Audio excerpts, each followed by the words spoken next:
guys, today is the day that I finally get to reveal the big news to you. I figured I'd give you a quick glimpse of the corn over here in Waterville, or some of it. Starting to kind of look, get kind of dry looking, but it happens, I guess, especially on years like this. But I wanted to reveal to you guys today that I officially started my own lawn care business. I looked into doing this for quite a while now. Started talking about it in March, actually. Kind of threw the idea back and forth a little bit. Kind of debated on it, whether I should do it or not. And I made the decision to start my own business. So I figured I would go ahead and do you a little equipment tour today. Show you guys my equipment and then tell you guys a little bit about how I got started. So, and it is dirty. I do have to power wash it, so I do apologize about that. But my trailer is a 2020 PJ ready rail trailer. Takes a ball, just like any other landscaping trailer would. And then one thing that I really like about this hitch is on the older trailers, you know, right here you have the pin that comes forward and then you have to lock a pin through it this way. Well, this, it's just a simple pull-up lock, and I really like that. It's easy, it's simple. You don't have to worry about keeping track of a pin. Light plug on this is a little bit longer than what I'd like, but I'd rather have it to be too long than not long enough. And then I went ahead and I slapped a toolbox on the front here. Put all my stuff in it. Got belts, oil, gasoline, spare blades, my 2-cycle gas, regular gas, all that good stuff's in here. And then this box right here is where I put all my grass clippings. I've actually been out and about mowing today, guys. Like I said, stuff is going to be kind of dirty and covered in grass, but this is where I put my grass clippings. I couldn't afford to buy a truck or a dump truck, seeing as how I just bought this one. So I went ahead and I built a box that I could just back my mower into and dump the grass into. But one of these days I would like to make some changes so that I can eliminate this box and be able to put 2 lawnmowers on here, because this lawnmower right here kind of is a little overkill for some of the lawns that I do, but I do make it work. And I guess while we're talking about the mower, we'll move on to the lawnmower I have. It's a 729 Grasshopper, liquid cooled, 3-cylinder Kubota motor in it. Gas, it's not diesel, it's a gasoline powered motor. And then my vacuum system for collecting grass or collecting leaves is just a box with a tube, goes down to the vac itself. Really, really easy to put on. All you have to do is just lift this box right here, and then this handle right here is your tensioner, and you just flip that back like that, and the belt comes right off, and then tube comes off, and then the whole thing itself just slides backwards like this. And then when you want to go to put it back on, you put it in that pinhole down here, get your belt around the spindle like so, pull back on your tensioner like so, cover up your spindle, put your tube back on, and you're all set to collect some grass or leaves. It's a 61-inch deck, and then it also has a it has a power lift on it. So this switch right here, let me get a better angle of it over here. This switch right here, whoops, I gotta brighten my screen on this. This switch right here will lower my deck, and it'll also raise it. Down, up. And then if you lift up the feet rests, you can disconnect the PTO, and the whole deck comes up like this, so you can take your blades off. Don't have to worry about crawling underneath in it and scraping the deck and taking the blades off, the jack underneath it. I personally think it's a lot safer to do it this way. So then I got my cup holders right here, and then I also got the aftermarket seat. It's an air ride seat, so when I'm going across really bumpy yards, I just kind of bounce, you know, kind of like a tractor seat. And then this is the other side of the mower.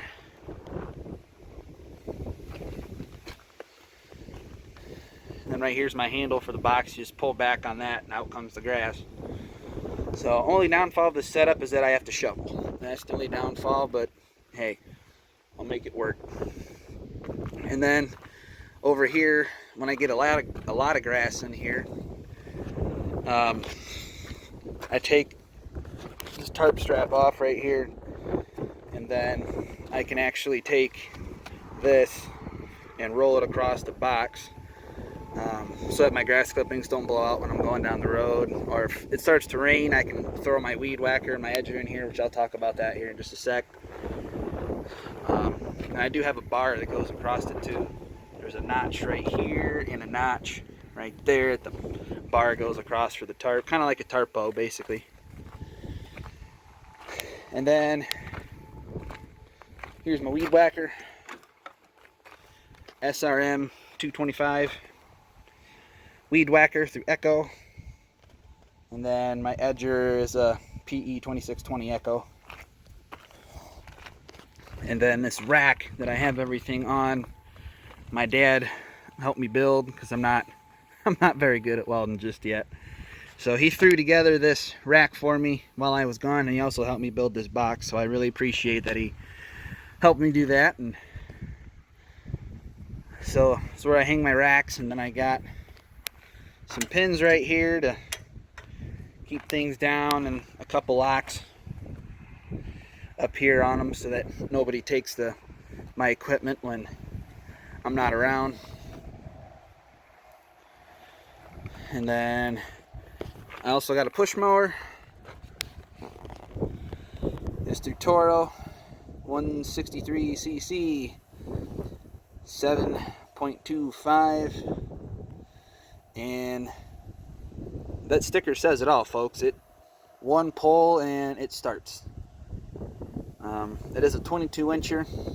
I also have the capability of collecting the grass with this or letting it fly. So that was the, oh, one more thing is my leaf blower for when I'm blowing off people's patios, or when I'm blowing off, you know, leaves during the fall. Got my backpack blower. It's a PB8010T, also through Echo. This is basically the step up from, I believe it's the, what are they, 220, 220, I think they're 2025s or 225s, something like that. This is basically the step up from the whatever model I was trying to say. I can't remember the other one offhand. The ones that I use at work are smaller than this. But this thing really packs a punch.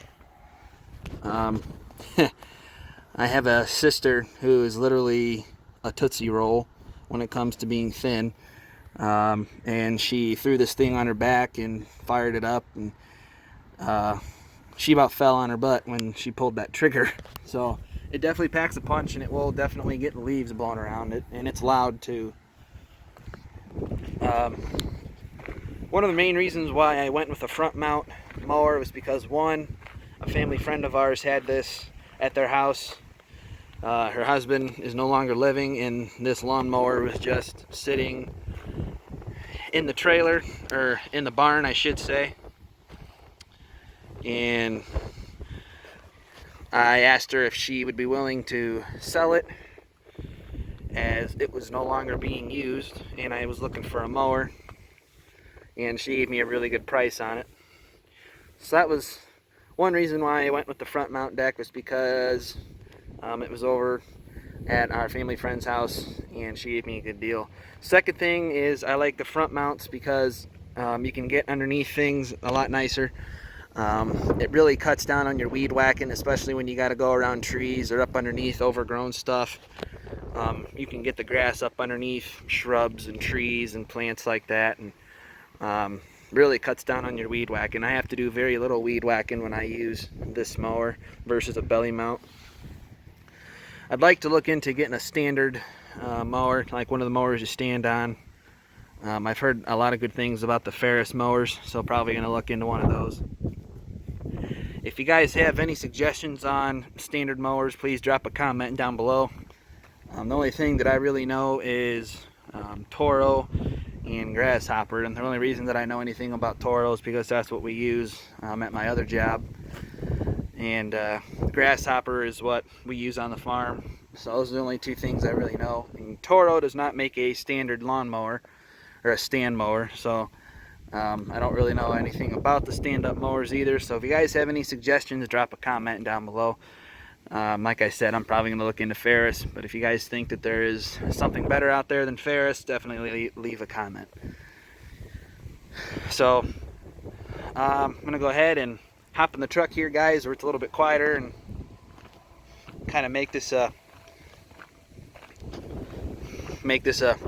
story part of, you know, how I started my business. That, and I want the AC on too.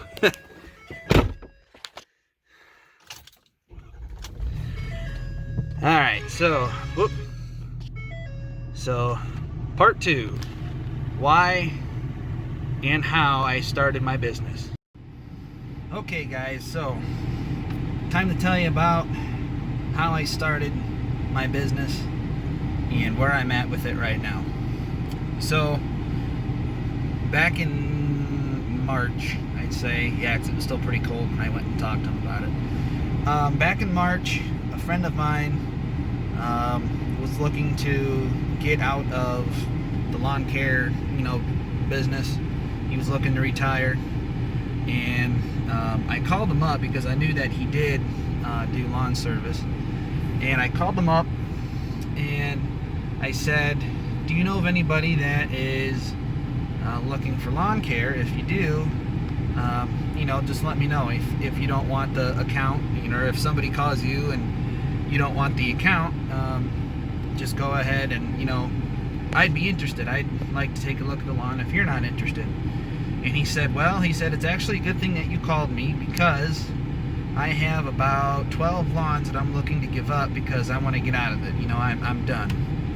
So I went ahead and I met up with our friend, and he showed me around all of the accounts that he does, and I met everybody, and in April is when I started.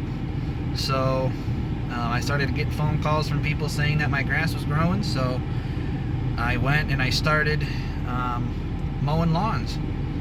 So that is how I got started. And then of course, I also had to go through, the Secretary of State and get all the paperwork done, all that good stuff, get all that finished. And so that I became a legal business owner, which, want to do everything legal.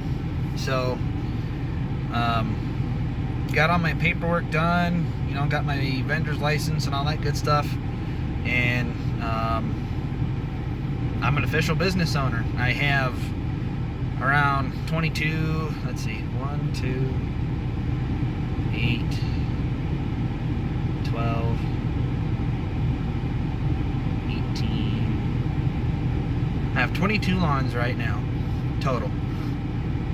And so I started out with 12, and now I have 22. I think that's a pretty good, jump, in the past couple of months. I didn't gain them all at one time. I had a couple of people come to me and say, hey, I got some lawn accounts I'd like you to, take care of if you're interested. I'm trying to look into bigger commercial accounts, which I like doing the residential lawns. I don't have a problem with it, especially since it's just me. I do this by myself. There is no other employees with me that help me weed whack or mow or anything like that. I do it all by myself. So little residential, little commercial lawns are, that's perfect for me. And then I don't have near the expenses working by myself like I would if I had employees. You'd have, obviously you'd have to pay them a paycheck, you'd have workman's comp, you'd have to take out all the other government stuff like Social Security, go through all that good stuff, and I just don't want to deal with any of that stuff. So I'm kind of doing a small scale business. I'd like to get up to some more lawns. If I could get up to, if I could maybe get up to 30 this fall or next year, and then maybe take on a couple commercial accounts, I'd be able to do 5-6 lawns a day, maybe 7 lawns a day, depending on how big they are. So 7 lawns times 5, that's 5 days a week, so 35 lawns. So yeah, we'll just kind of have to wait and see how things go. I do plan on getting some more recording equipment, like a GoPro, things like that, so that I can make videos of me out mowing, trimming, that kind of stuff. Be able to add some more content and maybe gain a couple more subscribers, because it's just a good way to grab other people's attention and kind of have like a nice variety of content on your channel, not just keep it as one thing. But for the most part, this will still be an ag-related channel, but there's definitely going to be some lawn care videos thrown out there too. So I guess as far as the crops go, I know I have not made a video about how things are looking. I kind of gave you guys a quick glimpse of how things are looking here in Waterville. Some of the corn around here is, it's looking pretty good. It's holding its own for, it being a rather dry year. This area has been in a drought for probably at least a month now, if not longer. And we could really use a rain shower. We got 1.5 inches of rain the other day, which that was a godsend. And it, in a matter of like a day and a half, 2 days, it was gone. You just dig down in the ground and there was no moisture in the ground whatsoever. It was actually, it looked like it had not even rained here. There was a puddle here and there that showed that it did rain here, but other than that, the moisture just went away just like that. We were so dry. So truthfully, we could use some more rain. We could use another 1 to 2 inches, truthfully, before the corn progresses anymore, and the beans and all that good stuff. Beans are also holding their own. They are also kind of getting to that dry point, and I'd say about 98% of the crops around here look pretty good. There's definitely a couple spots out in the fields where some spider mites have gotten into it, or there's a sand ridge and it just got really dry. Same with the corn. Sand ridges got real dry, and there's probably going to be nothing there to harvest. I was actually out in a field the other day on my way back from work, and I saw some black spots on some stalks, so I'm really hoping that that is not tar spot. And yeah, really hoping that, you know, we didn't make the wrong decision of not applying fungicides to the corn to treat the tar spot. But you know, we will see. Only time will tell. You know, harvest is gonna be here soon before we know it. I mean, obviously this stuff is still pretty green around here. We have a little bit before we got to worry about harvest, but like I said, only time will tell. And when that yield monitor starts to throw some numbers up there, you know, then we'll know how things are gonna go. I'm really hoping that, you know, it's a good year. I know the guys out west are probably thinking that I'm nuts by saying that we're hoping for a good year after what they just went through. All the devastation, you know, there was, I think they said, and this is just what I heard, you know, it may not necessarily be true, but I heard that there was 5 million acres of corn that was flattened, 5 million acres of beans that was flattened, and then there was also facilities, you know, that were wiped out. So now there is 45 million bushels worth of grain that's going to have to be taken somewhere else, because all the grain systems out there, it just looks like somebody took a sword and just went right across the bins and just took the tops right off of them. So a lot of devastation out there, and I feel for the guys out there. You know, I'm not in their shoes, so obviously I don't know what they're going through right now, but I can only imagine what they're going through right now. So prayers go out to you guys out west. You know, everything is going to be all right. You know, I feel for you, and I really hope that things start to get better. And, you know, the man upstairs has a plan for you, so just, you know, follow him, let him guide you, and you'll be all right. So with that being said, guys, I'm going to go ahead and get out of here. I got a couple more lawns to do. I had to swing here real quick, and while I was in town, I had to stop here and do a few things for my grandpa, help him out.